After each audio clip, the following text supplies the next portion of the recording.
Hi guys! I'm afraid you still have me full of horrible cold, but I am determined to keep doing these lives for you. So I've made some notes. I'm a little bit zombified today, I'm a bit fuzzy headed, so hopefully I'm still going to make sense to you. I am going to be working from my notes quite a lot just to try and keep me on track, so I hope you don't mind. Um, so let me just have a wriggle around and get comfy. I'm talking today about what to do when you've been putting effort into losing weight but it's not happening. It can be really frustrating for people, and quite often it's a simple thing. So the first one I want to talk about is that maybe you're not eating as clean as you think you are. So this can kind of be a really subtle thing. So you might be making the effort to eat clean. Hi, Holly. But maybe you're eating mindlessly. So as you're cleaning up after dinner, maybe you're like finishing off the kids' food, or when you're busy, you might be grabbing the crisp packet or the biscuits and just mindlessly eating your way through like a whole packet or half a packet and not really thinking about it. Or maybe it's not even a whole packet or a half a packet. Maybe you're literally getting like 3 biscuits, which seems like a reasonable amount, and it's not crazy. But if you're doing this every day and you're maybe finishing the kids' dinner, or you're buying a coffee while you're out and that coffee happens to be like a flavoured latte, or maybe you're having sugar in your tea and coffee, all these little tiny things, they really add up over the course of a day. And it's really easy to do. I know that I used to be guilty of finishing the kids' food off.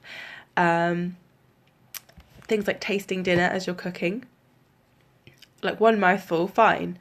But if you're then like, oh, that's really good, and then you're shoveling in like 3 or 4 mouthfuls, then that potentially is like a quarter of a meal because you've just shoved in like 3 or 4 mouthfuls. So it's all adding up throughout the day. Just these little things that you're not really thinking about. Sorry, I'm snotty. So start to be mindful throughout the day. Are you doing things like that? Are you picking at things? Um, Maybe as you're clearing up, you find like, I don't know. I'm trying to think. Like Noah dropped a load of crackers on the floor yesterday, and because I'm ill, I'm really craving carbs. And I was like, I could just eat like a quarter of one of those crackers. And I was like, no, this is just mindless eating. This is just, I don't need it. I don't need to eat that. So maybe, if your kids are like throwing food around the place and you've got a bit of a habit of like just picking it up and eating it because it's there, stop doing that, because all of this adds up. It makes a difference. So be mindful throughout the day of when you're just picking food up and putting it in your mouth just because. It's a bit like, when the baby's on the floor and they're like, oh, I'm just going to eat this spider. So you might be eating the wrong macronutrients for your body. So macronutrients are like protein, fat, and carbohydrates. People will ask me things like, are carbs bad? Is fat bad? How much protein should I have? And it really kind of depends from person to person. Nothing is bad on its own. Like, eating fat is not going to make you fat, and eating carbs are not going to make you fat. Obviously, there are bad foods that are going to damage your health, but there's no one thing that you put into your body that is going to make you gain loads of weight. You have to get it all in the right balance. So some people do really well on a low carb, high fat diet. Some people do well on a high carb, low fat diet, and some people do good with like a kind of a balance. The thing you need to understand about macronutrients is that if you're eating a lot of carbs, you really need to not be eating a lot of fat. Or if you're eating a lot of fat, you really need to not be eating a lot of carbs. These two in particular, I look like I'm groping somebody's boobs. um, they're both energy sources. So this means, so when you think about the fat that's on your body, that's an energy source. So when you eat the wrong balance of macronutrients, or you eat too many calories, it's stored as fat. So I'm trying not to get too sciencey on this, especially today when I can't concentrate properly. But your body will primarily use one or the other of fat and carbs. So if you're keto adapted or fat adapted, that means you burn fat. So people who follow a low carb diet or a ketogenic diet, they are fat adapted, and this is why they burn fat so effectively. If you are carb adapted, then you use carbohydrates for energy. But if you're piling in both of them in too high quantities, then you're just purely taking in too much energy and your body's going to store it. So I hope that makes sense. Let me know if it doesn't and I'll try and make it clearer. So if you've been following a low carb diet for a while and it's just not seeming to work anymore, maybe it did initially but now it's not working, then try just adding some carbs back into your diet again. Don't be afraid of them. I know, especially for me personally, and I know a lot of other people, once you go on a low carb diet and you realise how effective it is, carbs almost become something that you fear, but they're not something to fear. Since starting 80-Day Obsession, I've been eating a lot more carbs than I normally would. I am a huge fan of a low carb diet, but this is quite an intense workout program and it does require you to eat carbohydrates, and I am still losing weight.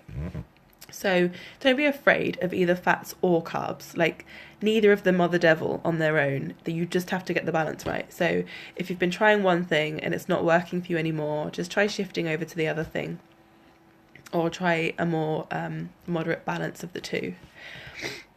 So if you're not eating enough, this can actually prevent you from losing weight.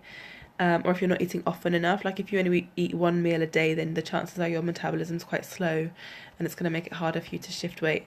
This is basically because if you think about it, if you're only eating one meal a day, your body is going to think that there is some kind of lack of food. Even if it's like one big meal a day, your body's going to think that this is all there is. We only have this one meal a day. There's a shortage. I need to store this fat to protect you. Your fat is like your life insurance. Sorry, I just saw the comment and it's distracted me. Hang on, Bev, I'll answer you in a sec. So yeah, if you're only eating one meal a day, your body thinks there's a lack, it's going to store fat. So try eating more frequently and more. Some people also sorry, hang on, let me just add one more thing. If you're eating one meal a day as well, the chances are you're getting pretty hungry. So that one meal a day is probably quite calorie heavy. So you may even be eating more than you need in that one meal because you've waited and you've got so hungry that then you've like just shoved in loads of food. So even though you're only eating one meal a day, you're actually overeating, especially if you're inactive. And if you're inactive, you've got to be eating. No, wait. If you're active, you've got to be. I'm confusing myself. I'm sorry, I'm talking myself around in circles. If you're active, you have to be eating more. If you're inactive, you still need to be eating more, especially more frequently because you've got to keep your metabolism going.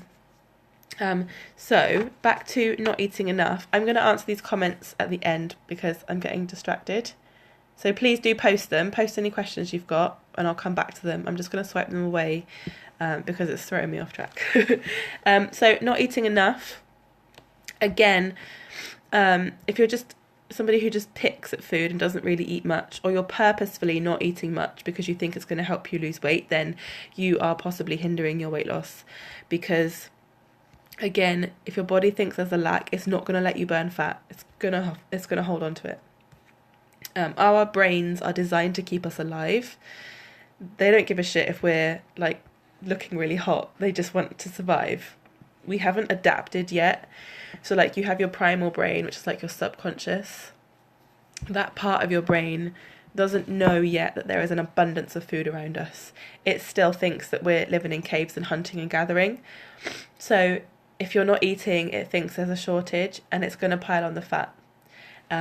Because your fat is what's going to keep you alive in times of shortage.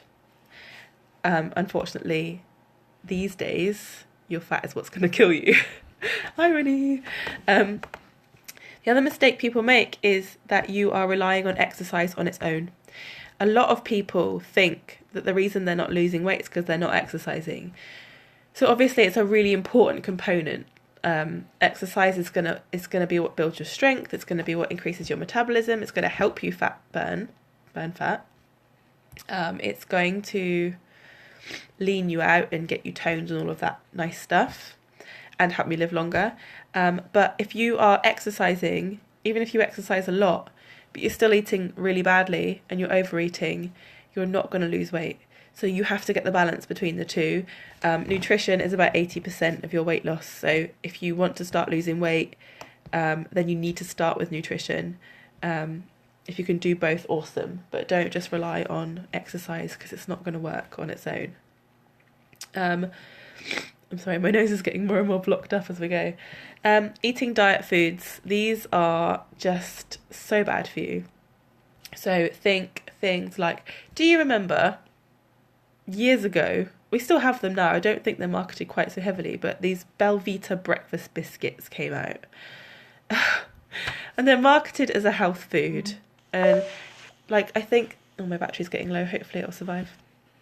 I think that the advert was like this woman like dancing around and she looked really healthy and she was really slim and it was really misleading. So these came out before I knew anything about nutrition. And in my mind, because of the way this was marketed, I thought, oh, if I just eat those for breakfast, then I'll be thin. Like, there's no sense to it, but marketing is clever. And if you don't understand nutrition, you may be thinking the same thing and it's bullshit.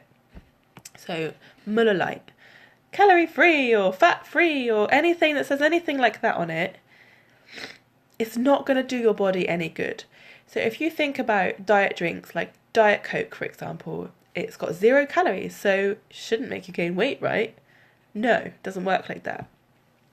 If you drink something that sweet, but it has no calories, your body goes, oh, loads of sugar. We should be getting a really good energy hit from this, but then there are no calories in it. There is no energy in it. So then your body's like, what the fuck? We just had something really sweet and there's no energy. And it was expecting energy. So it's followed the same process it would have if you'd have had a full sugar Coke. Your insulin's kicked in, but there was no energy. So now it's going to make you hungry and it's going to make you seek out more food. So it might be calorie free, but it has not saved you any calories because now you're extra hungry because your body didn't get the energy it was expecting from that sweet drink. I need to close my Facebook because all these videos flashing up are distracting me. And artificial sweeteners will still contribute towards diabetes. It still increases your appetite. It also, because they're so intensely sweet, it can put you off the taste of healthy foods, especially if you're drinking a lot of them. And so it basically has all the same detrimental effects as sugar. So avoid anything that says sugar-free. Like I said about those Belvita biscuits, what are they called? Go Ahead bars, all of this stuff. They're just marketed really cleverly, but none of them are going to help you lose weight because all of them essentially are tricking your body. So you're putting something in there and it's low calorie or it's no calorie or it's fat free. You're basically filling your body with a filler. There's nothing in it. There's no nutrition. There's few calories. So you're filling up your body. It's expecting all this energy. It's not getting that energy. So then it's going to increase your appetite. And you're going to do damage from all the shit they put in it. So stop eating diet foods. Eat fruit and veg and fresh meat and fish and eggs and seeds and nuts. My nose is so blocked, I'm sorry. So if you've looked at all of this and you really are you're eating really healthy, genuinely eating really healthy, you're not overeating, your macronutrient balance is right, you're feeling energized, you've got you've got energy. That's what I was going to say. Same thing. Excuse me. You're really, really convinced that you're doing everything right. So then you need to consider a couple of other things. Maybe still, even if you're convinced you're doing everything right, maybe you're not. Maybe you need to book a coach to have a look over your food diary for you. Maybe you're just misguided in a few little places that just need tweaking. Maybe you have food intolerances. Bev, I know you struggle with these a lot, which can lead to inflammation and all kinds of ill effects in your body. And if you're not well, your body's probably not going to burn fat very efficiently either, because again, like I was saying before about your fat being your health insurance, if you're ill, it needs that fat for energy. And if you are so limited on what you can eat because of intolerances, then again, it might be going into that starvation mode and storing fat because you're so limited. So I would encourage you to seek the help of a nutritional therapist who can help do some gut healing with you. The chances are you have leaky gut, and you need to heal that, and that can help with intolerances a lot. You could have a hormonal imbalance, so things like polycystic ovaries, endometriosis, any kind of sex hormone imbalance or thyroid imbalance can affect your ability to lose weight. So it might be worth a trip to the doctor just to have all that checked out and see that everything's as it should be. Just bear in mind that what a doctor considers normal may not necessarily be normal for you. So if you have the budget for it, get those tests done and then go and see a nutritional therapist who can have a look over those results, and they might be able to find something that a doctor wasn't looking for. And then the other thing is, if you're relying entirely on the scale, you might actually be losing it and not realising. So I shared, I think it was yesterday or the day before, my results so far from 80 Day Obsession. So when I look in the mirror, I can't really tell that I've lost weight, that I've slimmed down. Because you look in the mirror every single day. So I'm still going, oh, love handles here, still got all this here, and I've got this here. And you're looking in the mirror and you are looking for your flaws, because we like to talk to ourselves, apparently. And according to the scales, I've only lost 4 pounds in 4 weeks. That could be, if I wasn't in the place I am now, that could be really fucking disappointing. That could make me want to quit. That could make me angry. That could make me want to like smash my scales up and quit the program. Because 4 pounds in 4 weeks, although it's considered a safe level of weight loss, 1 to 2 pounds a week is what's considered safe to aim for. It's still, for people who want fast results, really fucking frustrating. However, this is an intense workout program. I've built up a shitload of muscle. It's like weight training and cardio. Like, I've increased from 1 kilo weights to 5 kilo weights. My strength is building, my muscle's building. So while I may have only lost 4 pounds, I've probably gained however many pounds of muscle, and I've actually probably lost more pounds of fat than I realised. Does that make sense? But because I'm gaining muscle at the same time, the scale's not moving like you might expect for this level of effort. So if you're relying on the scale only, and you're not taking pictures, you're not gauging how your clothes are fitting, or you're not measuring yourself, then please start doing those other things and stop weighing, because fat loss doesn't always mean weight loss, especially if you're working out. And you have to bear in mind that the scale moves up and down day to day, hour to hour, month to month. Like, it's constantly moving. My general pattern when not working out is to sway up and down between half a stone, so 7 pounds if you're not from the UK. And that's pretty normal, to sway up and down like that, unless you're following like a really strict program. But so it's normal for your weight to fluctuate, so please try not to rely on the scales, because it's not giving you an accurate representation of your results. So if you haven't started doing that, then start taking pictures of yourself and start measuring and start gauging your clothes. The only way it's difficult to go by your clothes is if you live in leggings like I do, because they kind of stretch and fit you no matter what, which is what's so nice about them. So pictures and measurements are really important. So that's kind of the main things that I wanted to cover with regards to not losing weight. Please feel free to drop in the comments what you've tried, what you're struggling with. Obviously, these are generalizations, and it's hard to gauge. When you're generalizing, I can't tell you that one of these is exactly what you're struggling with. We'd need to work together one-on-one. But please do drop in the comments anything that you're struggling with. If this is something you're facing, then let me know, and I'll see how I can help you. Let me go back to these comments now. I did this the other day. I was like, I'm going to come back to the comments later, and then completely forgot. And I was like, shit, sorry. So Bev says, how does anyone do no low carbs? Bev, it really suits some people. I love low carb. It makes me feel amazing. Obviously the cravings are still there sometimes, but it does, if it suits you, it makes you feel so good that it's worth quitting the carb heavy foods. If it's something that you absolutely fucking hate, then it's just not something that suits you. Let me read the next comment. So I gained 9 kilos in 3 3 minutes. Yeah, one meal a day, one day a meal. It just slows your metabolism down, because your body's like, where's the food? So I eat 5 times a day now, which is nice actually, because I'm not constantly thinking about food. Like sometimes I get to 2 to 3 hours, which is how often you're supposed to eat, and I'm like, oh, I forgot, I need to eat something. It's quite a nice little, oh yay, I get to eat again. It makes you feel really good to know that the next meal's really soon, and it helps you feel better about smaller portion sizes too. Whereas before I always wanted to cram as much onto my plate as I possibly could because I had this eyes bigger than belly thing. Eating 5 times a day means that I can look at a smaller portion and go, that's fine, I'm eating again in a couple of hours, so it doesn't matter. It doesn't bother me. And it actually helps to break, for me personally, it's helped me break my obsession with food. It's helped me not be thinking about food all day long, which is what I was like before. I was like obsessing. So it's been really great for that. So it can help with your mindset too. So I hope this was helpful, guys. I'm sorry that I'm like croaky and snotty, disgusting, but I still wanted to come on and help you. So if there's any other topics you want me to cover in these lives, please do say.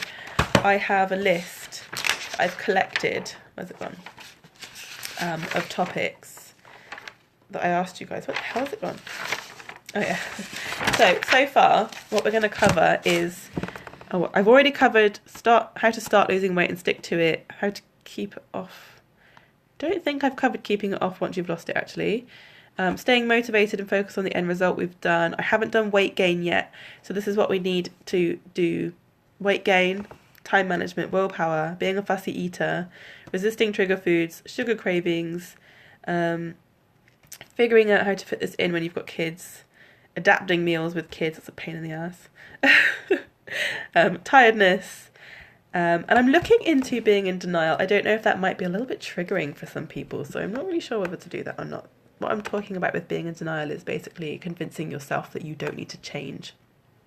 But maybe being triggering probably means it needs to be talked about. So yeah, I may cover that. But if you're in this group, you probably don't have that problem. Anyway, I'm rambling now. Thank you for watching. I hope this was helpful. Comment anything you're struggling with and I'll try and help you. Tell me if there's anything else you want me to cover and I will. I'm really enjoying doing these lives. I love talking about this. This is what lights me up. So just keep it going. Like keep asking questions because I would love to I can just cover anything. I love this stuff. And I'm back on my nutritional therapy degree now, which means I'm going to be able to cover even more stuff as my knowledge expands. So I'm super excited. So oh my God, I can't talk. Thanks for watching. Hope you have a lovely rest of the day. Bye guys.